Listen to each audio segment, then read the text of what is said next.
So let's talk about Joc Yeah, Pederson, because I think he was someone he's that probably the next guy we're going to talk about. Yeah, they named him in this article as a potential player.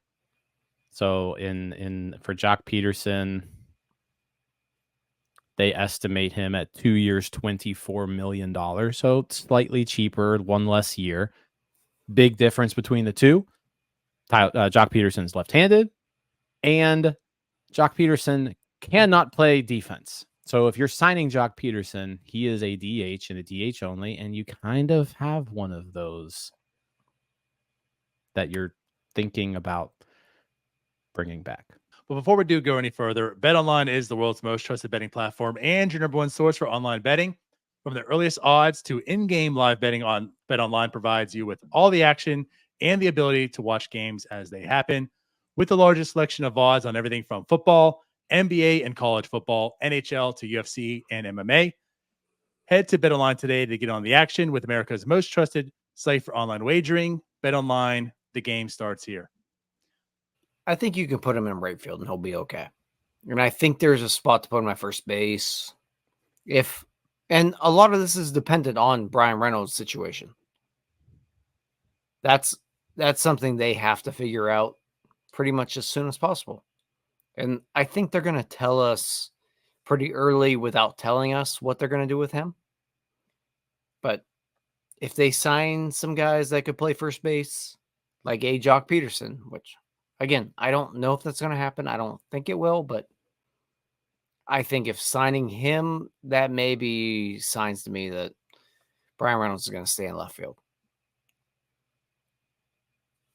Yeah, I guess. Okay, so I'll start with just him himself. Like that money, I feel like it's cheaper than Tyler O'Neill. I think the bat's safer. You know what I mean? Like offensively, the production's safer. So that's kind of appeals to me for Pederson. The defense, absolutely something to talk about. But I guess I'll look at it this way. If people were wanting to get a Brent Rooker on this team, you know how terrible his defense was.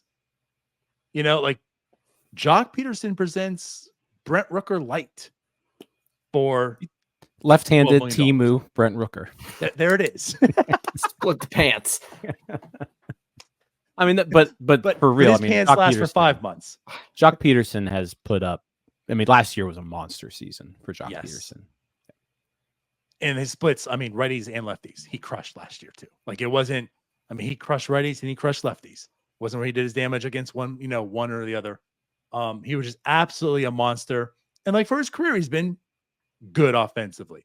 I feel, I guess with the defense, like I know he was DH last year. Part of that too is, I mean, they have some solid outfielders there. Let's not lie, in Arizona. So they're afforded the opportunity. But I guess if you put him there, I don't think he's going to be like the liability that like Rooker was. So I guess where the light part is on the offensive side from Brent Rooker, I think he'll be better than Brent Rooker defensively. It's not that good. I get that. He had like -5 defensive runs saved in 2023, and I think -4 outs above average in 2023. So again, like it wasn't good, but I don't think it's Rooker level. And granted, again, if you have Reynolds in one corner and Pederson, like that's not good, and you have a brand new O'Neill Cruz in center, like defense is going to be bad. I get that. That's the wart that comes with Joc Pederson. So I guess it's like pick your poison, but I will say this: I feel much safer offensively with Pederson than I do with O'Neill.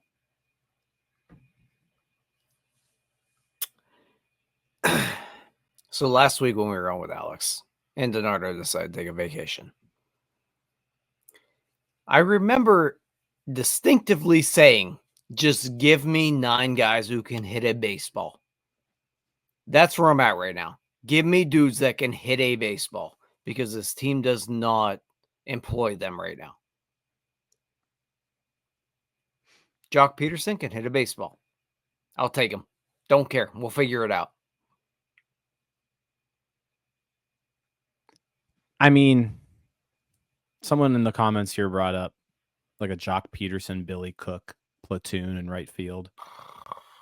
And like, I could live with that. I think I could live with that. Like if you let Joc play against righties, but I think you still.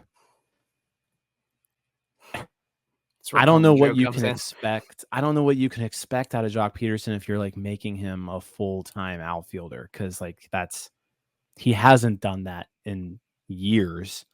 And when he did do that, he was awful. So yeah, the bat is really nice. But if he's going to be that bad in the field, it has to stay at the levels that it was at last year. Like 2023 Joc Pederson was also pretty good, and I take that bat also. But if 2023 Joc Pederson shows up with terrible defense, that's not a good player. If 2024 Joc Pederson shows up with terrible defense, that works. So I think it's a little bit more volatility there. I'm not sold on this one. I don't think. I think if Andrew McCutchen was out of the equation all day I'm doing this. And I guess you could say, like, from a pure baseball standpoint, probably rather have Joc Pederson than Andrew McCutchen right now. Like, if you had to pick one. Yeah. But like, you gotta.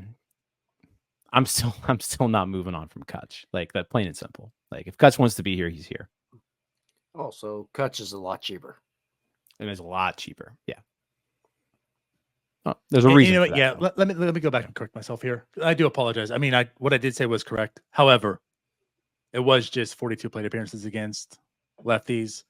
So yeah, he actually is more of a platoon. For his career, he hasn't been that good. I know it wasn't as bad in some recent years against righties, but yeah, I'm sorry, lefties, but he is kind of more of a platoon, albeit the better part of the platoon, but platoon at this point. Brody brings up a good point too. Like, Joc Pederson in his entire career he doesn't go on the East Coast. Like, he's a West Coast guy. Like, Dodgers, San Francisco, Arizona. He had 1 year where he split, Cubs and Braves, but I feel like, yeah, there might be something there where anything east of the mountain time zone is just off limits for him. He likes those 9 a.m. Sunday football games. So is Jack Sawinski. Yeah, I think I love Joc Pederson's bat. I just don't like the fit on this team right now. I think you could get away with it, like plugging him in the field. Someone mentioned, if you play him 80 games in right field, DH him the other 40, you could do that. But then you got to find someone else to play right field another 80 games.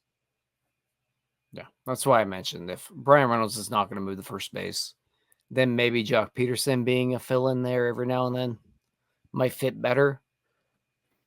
But Pederson hasn't played first base since 2019, really.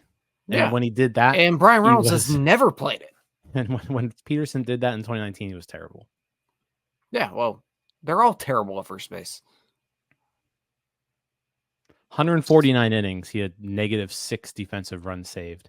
I don't even know how that's possible. That's like -6 runs in 15 games. Yeah, I got him.